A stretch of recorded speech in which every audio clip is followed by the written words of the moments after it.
This video is the first in a three-part series responding to Anita Sarkeesian's latest instalment in a Tropes vs. Women series, Women as Reward. If you'd like to know what's going to be included in the other two instalments of this series, have a look in the footnotes where I'll give you a brief description of what they will contain. What I want to deal with in this video is to give my objections to what is the central premise of a video, which is that the desire that male gamers have to experience the kind of content that she deems objectionable and shows in her video is a sense of male entitlement to female bodies. And with that in mind, one of the claims that's most often made by those who most fervently and ardently support Anita and her work is that Anita isn't trying to take anybody's toys away. She's not trying to stop you experiencing the content that you enjoy. No, all she's trying to do is make games and gaming more inclusive, both the content of the game more inclusive of female characters and better represented of female characters,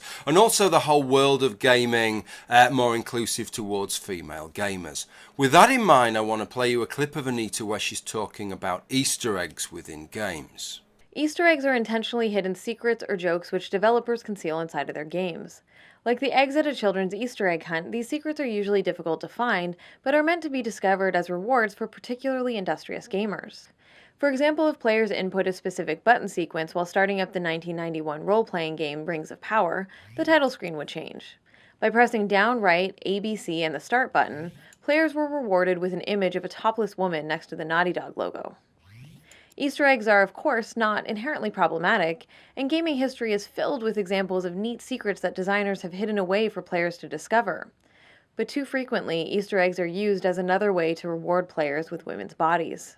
So happily, Anita doesn't find Easter eggs problematic, just as long as they include the kinds of things that she likes and not the kinds of things that she finds objectionable. But here's the thing, this is the thing about Easter eggs, which is that if you don't want to take away people's toys, and people's toys can include sexualized content, and if you're talking about straight males, that's going to involve nudity and it's going to involve women.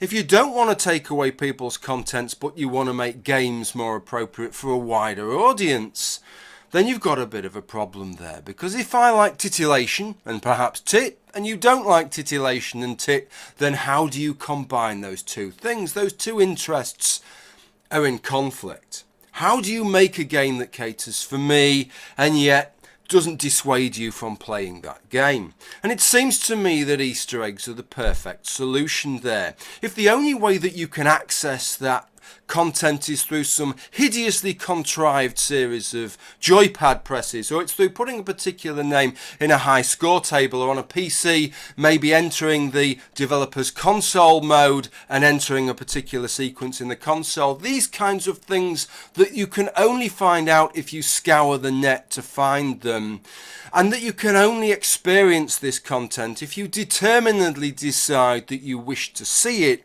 surely that is the ideal solution.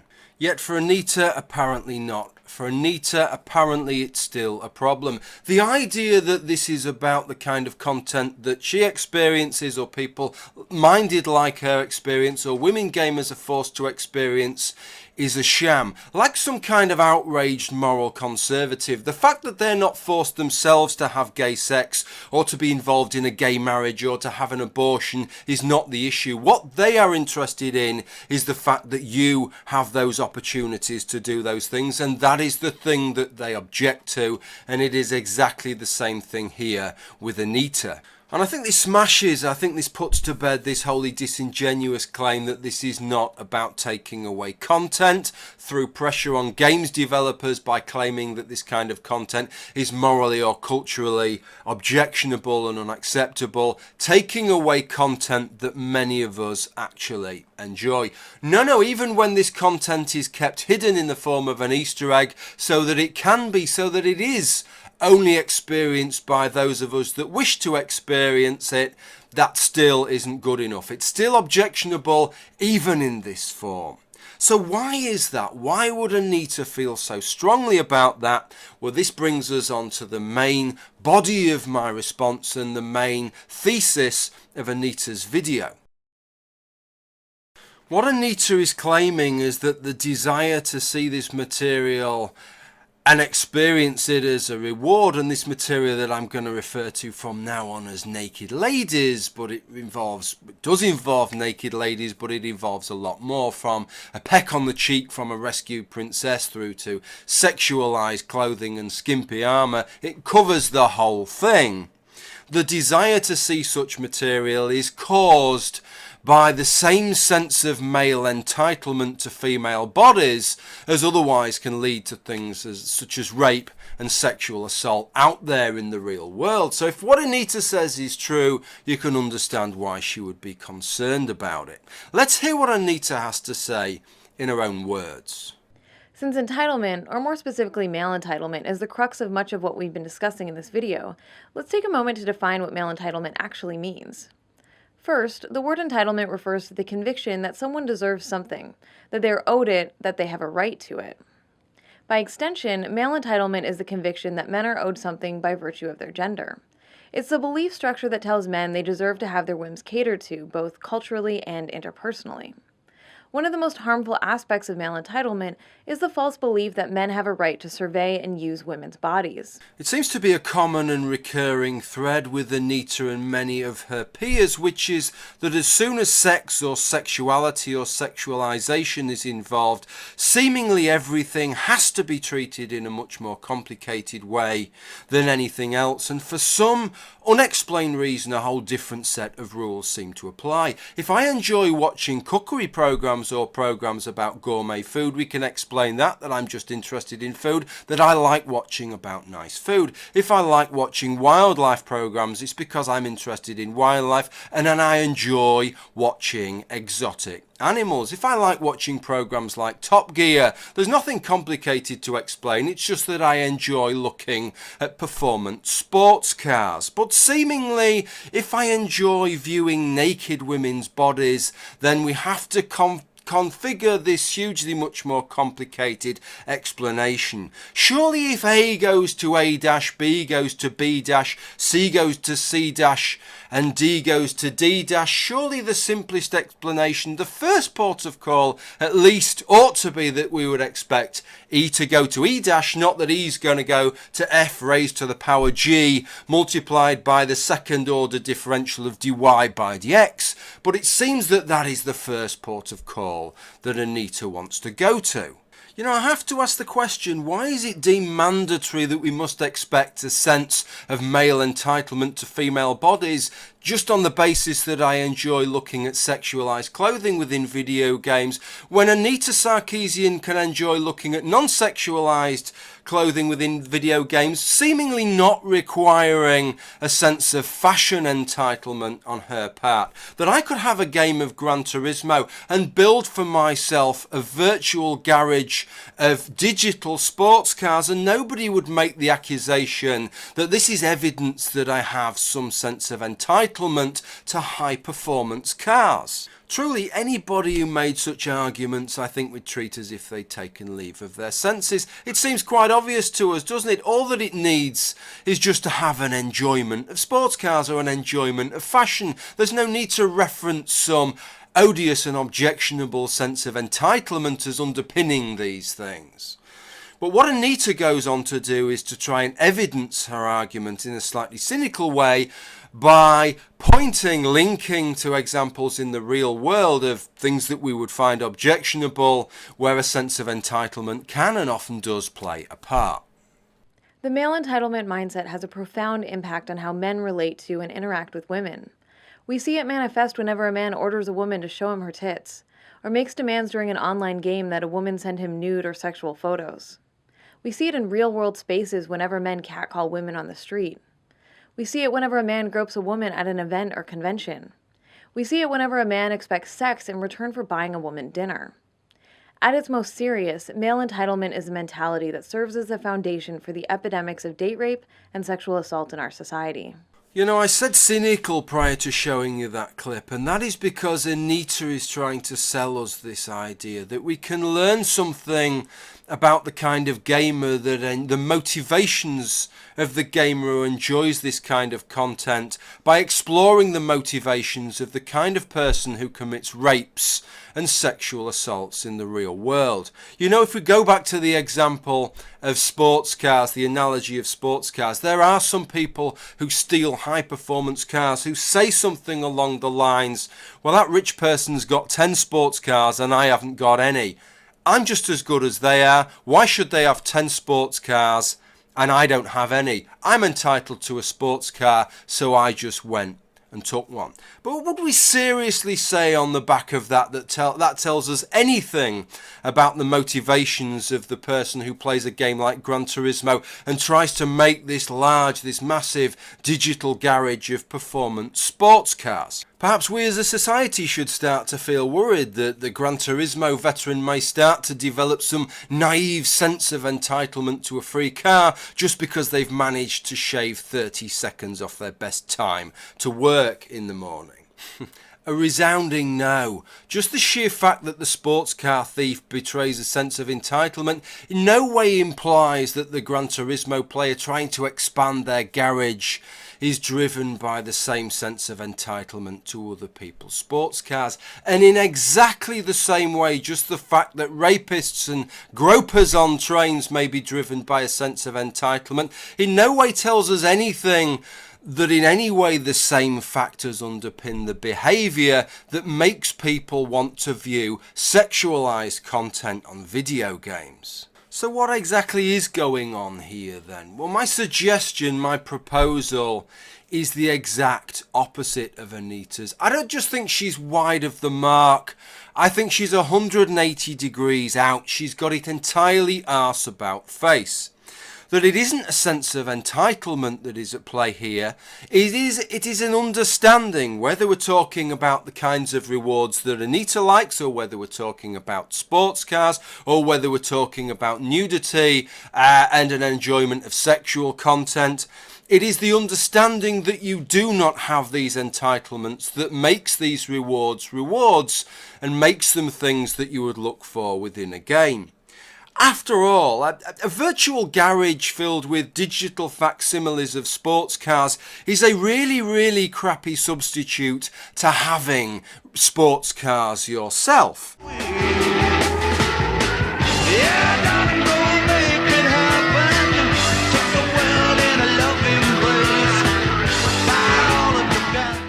And for you to accept such a low-grade second-place substitute surely implies that you know something about your actual status, which is that unless you are fabulously rich, then you are not entitled to have such sports cars. And I propose that the same thing is true when we're talking about sex and sexual content, and for the straight male players that are the focus of Anita's accusations, for the inclusion of naked ladies and everything that I said that entails.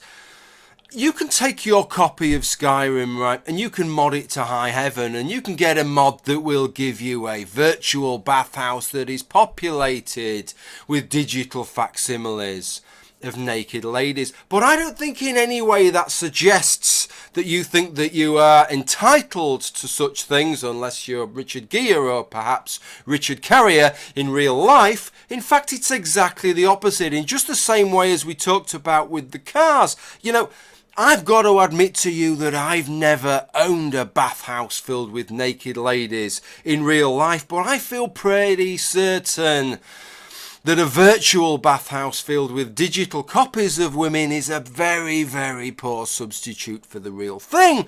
And the only thing that would allow you to accept that in lieu of it and to live in that fantasy realm rather than having an expectation of it in real life is the absolute knowledge, being thoroughly down-to-earth knowledge, that you are not entitled to these things, that you are not entitled to women's bodies. So this is the primary objection that I've had with Anita's video, that it is this premise that she has, that it is this odious and worrisome sense of male entitlement to female bodies that underpins all the other objections that she makes within the video is flat out false. It isn't just wide of the mark. I think she's got it entirely the wrong way round.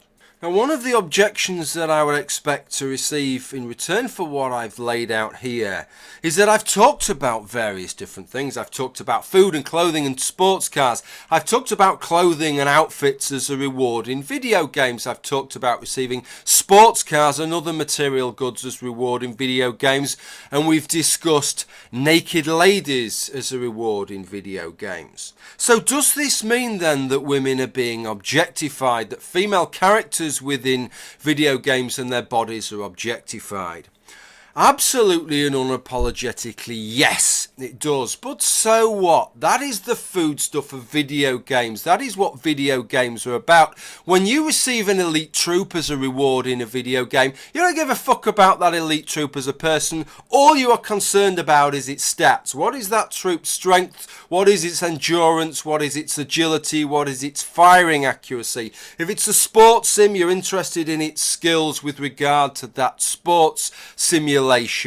And that is it. So let me tell you something, and I'll tell you it straight. You have absolutely no business suddenly giving a shit about objectification in video games and expecting me to care about that only when sex and sexuality becomes involved. And that is the root of Anita Sarkeesian's problem. And if you think I'm wrong on that, then let me show you this clip here. The Casanova achievement in the Saboteur can be unlocked for utilizing a mechanic in which players kiss 50 random women on the street without their consent as a form of camouflage to evade pursuing Nazis. That's what I'm looking for.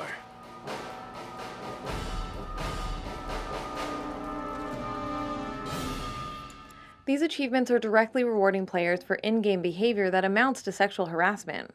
Players are actively being encouraged to think of women's bodies as something they are entitled to interact with.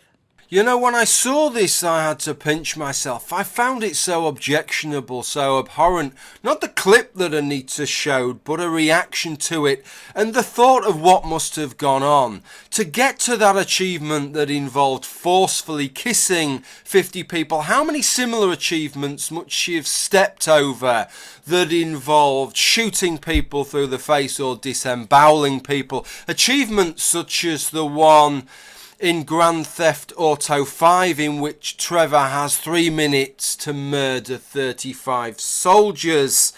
In-game behaviour which amounts to murder. Anita, where was your talk of entitlement there? Where was your concern over reinforcing real-world attitudes there? Where was you saying the players are actually being encouraged to see other people's bodies as things they can interact with by blowing their brains out? That fact in and of itself is troubling, but it's just another example of the core problem with the women as reward trope. Game systems are designed to provide feedback mechanisms that either punish or reward players for the ways they interact with virtual environments. Because video games are constructed around these formal input-output systems, they can be an especially powerful tool for reinforcing cognitive patterns by modeling and rewarding player behavior. So let me tell you why I find Anita's approach morally indefensible. Anita is concerned with the real life spillover in terms perhaps of behaviour but also of attitudes as a result of the mechanism that takes place in game where you have that actual feedback, you do something and you see a reward. It's a bit like the kind of pigeon pecking on the plate and getting a little bit of seed. But that same mechanic, this isn't just some mystical mechanic that applies just to these sexual situations. These are the base mechanics that underpin video games and apply to all the situations of non-sexual violence that Anita never seems to give a shit about, but that consist of 99% of the content and not the 1% of the content she focuses on. But the defence is, well, Anita's free. She doesn't have to deal with every issue. She's free to focus on the issue that she chooses. Indeed she is, but imagine this scenario. Imagine I walk down the street and I see somebody being forcibly kissed. Well, then I might take exception to that and I might focus on that, and that is fair enough because that is out of order. But imagine I walk down the street the next day and somebody is being forcibly kissed, but at the same time, at the same bit of the street, 10 other people are being murdered in the most gruesome way. And I say, well, do you know what? I'm not going to take any notice of these murders. I'm just going to focus on that kiss, because really murder's not the thing that I'm focused on right now. Do you not see how morally bankrupt that position would be? Do you not see, Anita, if you genuinely believe that this mechanism of spillover exists? I don't believe it, but if you believe it, how morally repugnant it is that you would step over issues such as murder to focus on issues such as an enforced kiss, that you will step over 99% of the violence because it's non-sexual just to focus on the 1% that fulfills your criteria. Maybe what I ought to do to wrap up is just to tell everybody what I think is going on here. This is my reading of the situation. It isn't that Anita isn't interested in non-sexual violence in the vast bulk of violence that takes place in video games. It isn't that she doesn't think that the same mechanism applies. She does. If you read her Twitter feed, if you read the Twitter feed of Jonathan McIntosh, who's like-minded with her and who writes the Tropes versus Women series alongside her, you will see that they find all this violence absolutely abhorrent and objectionable. They would rather not see it in video games at all. So why is none of this ever mentioned within the series? I suggest to you it's because they know how that ends, and it never ends well. They would just be rejected by the gamers, by the games developers and the games publishers, because we all enjoy that content, don't we? And without that kind of content, there is no game, there is no basis to the game, there is no game mechanic. Most games are based on violence, and nobody is going to be prepared to let that one go. So what does Anita do? What do they do with the Trope series? When it comes to violence, they stick to sexual violence, not as they claim because it's this huge problem. It's exactly the opposite. It's because it's such a tiny problem that they know that there is a chance that the games industry will entertain it. After all, scrub all the sexual violence from video games and nobody's going to notice the difference. There is so little of it. But scrub all the non-sexual violence and you don't have a games industry anymore. That's what I think is going on with Anita. I think it's cynical, and I think it means that she misportrays much of the situation with regard to video games. Well, that finishes this video. The next part of the video will deal with the other objections that I had, the lesser objections, but there was plenty of them with regard to a video. And then the final part of the series will deal with the bits of the video, the positives that I took from it, and the bits that I think are worth exploring. Thanks for watching this video. I'll see you at the next one.